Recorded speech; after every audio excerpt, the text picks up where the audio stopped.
Yes guys, it's now been 1 week since I run the Pigum 30-mile ultramarathon in Abergavenny, up Blorenge and finishing with Sugarloaf. In this video I'm going to break down the race on just exactly how it went. That's 10k through checkpoint 1.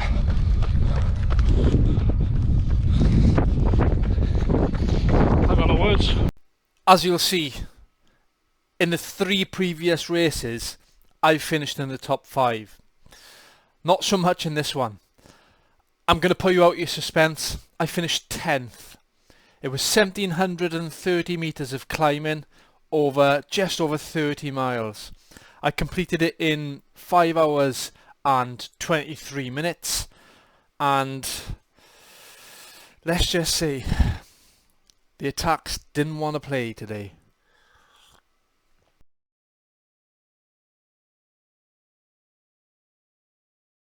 So the event itself started right at the bottom of Blorenge in a field.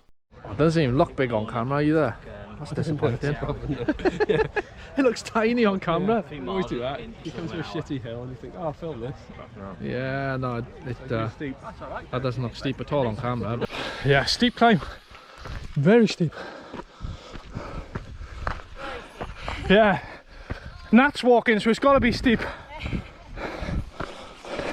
10, 9, 8, 7, 6, 5, 4, 3, 2, 1.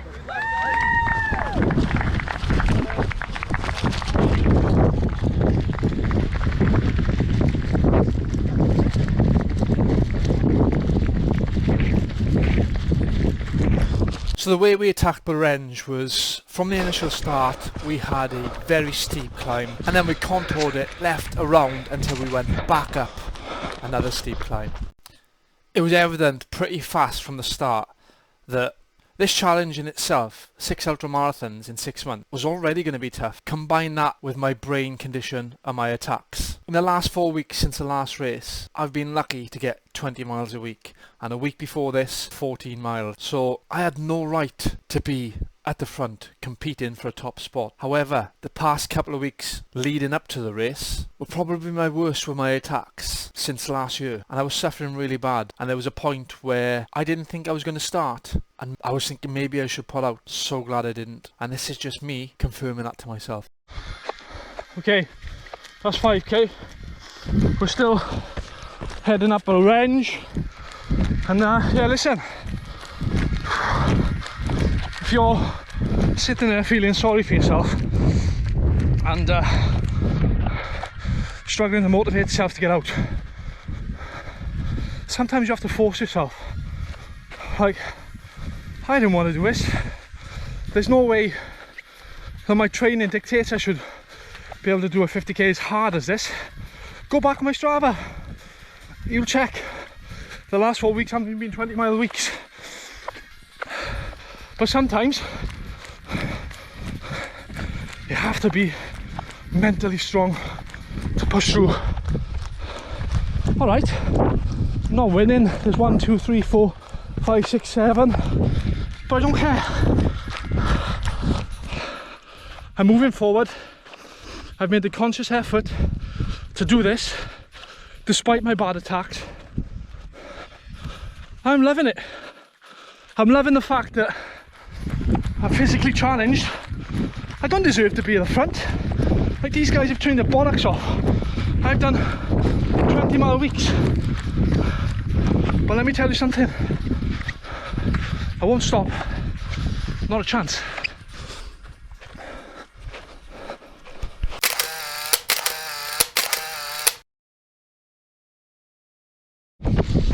That's us coming off Blorenge now.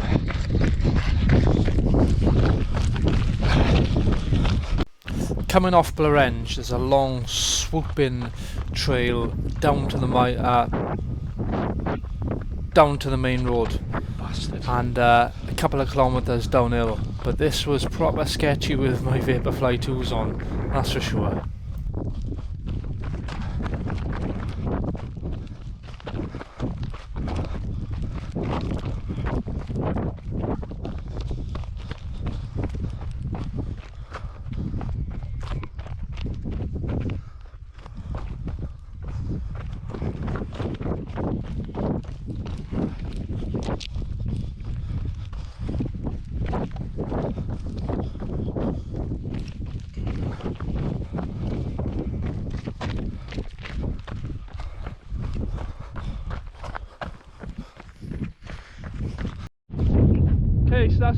15k check-in. Just over an hour and a half in. Aim the game, get to the end. That's it. Get to the end, fight off his attacks, fight off a pain, and that's it. Been going down for a couple of K now. What goes down must come up, let's go. Come on. I don't know about steep hills. There's no steep hills. Don't know what you're talking about.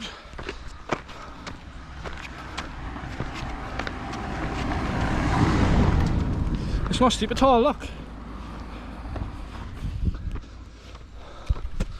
Not a steep hill in sight.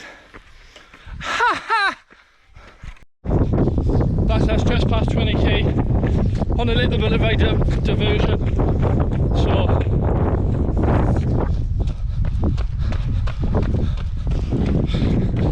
two hours 5 minutes. So it's probably at this point, just coming up towards checkpoint 2, that the attacks started to disperse and I started to feel like I was moving well again, and I started making my way up back through the field. That's 23k, just come to checkpoint 2 now.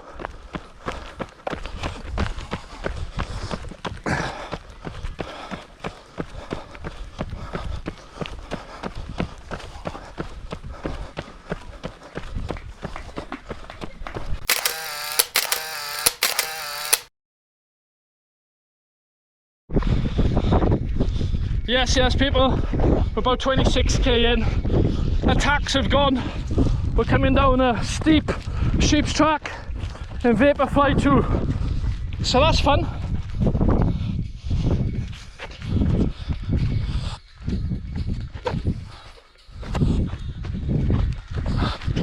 Navin's a bit cheeky too.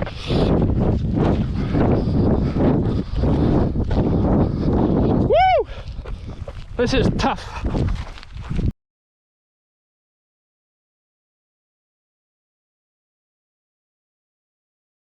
So it was clear for the first few hours the attacks were giving me real shit, and I was in a depressed mood, but they'd gone now.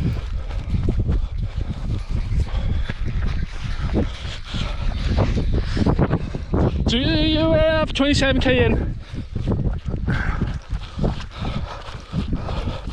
22k left, come on baby! Attacks have gone. Whoop whoop! Fitness isn't there, but the attacks are gone, so we're fucking winning. Ow! Fucking kicked the stone.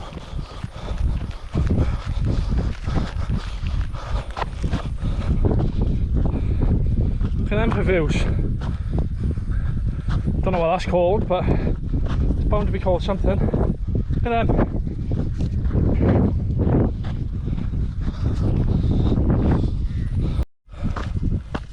That's not steep, honest.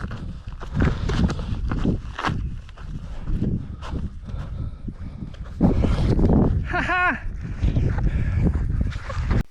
So then we had to traverse the side of a real steep hill, and yeah, this took its toll on my legs, and the navin was a bit cheeky on this as well, because my watch kept saying that I was off course.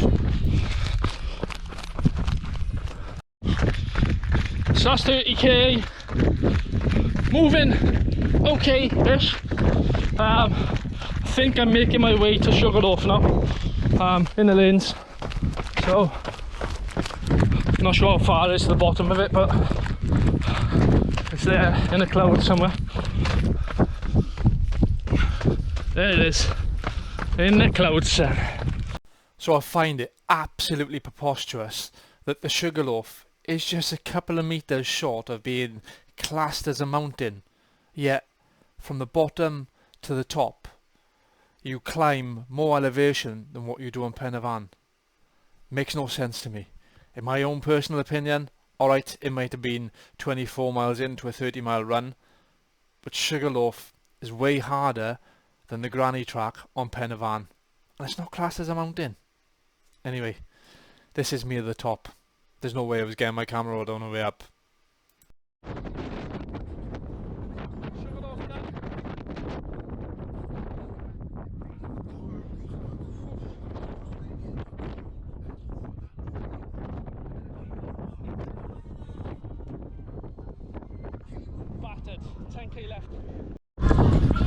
just about to hit the marathon. And what songs come on? Mine and my wife's. Let's go, champs. 7k left. So from the top of Sugarloaf, it was pretty much 10k downhill. Now this is something a lot of ultra runners neglect. In an ultra marathon, yes, you're going to encounter hills and flats, but you need to practice running downhill because it really does take a toll on your legs. And if you haven't practiced, you're going to be in a world of hurt. And these 10k, they hurt. And that's a Pigum. Finished.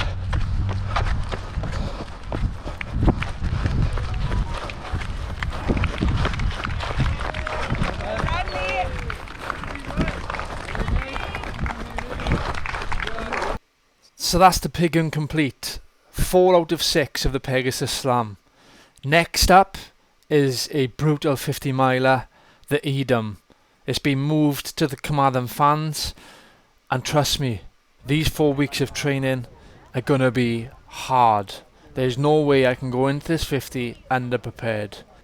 Guys, if you have liked this video, please like, subscribe and comment, and I'll see you in the next one.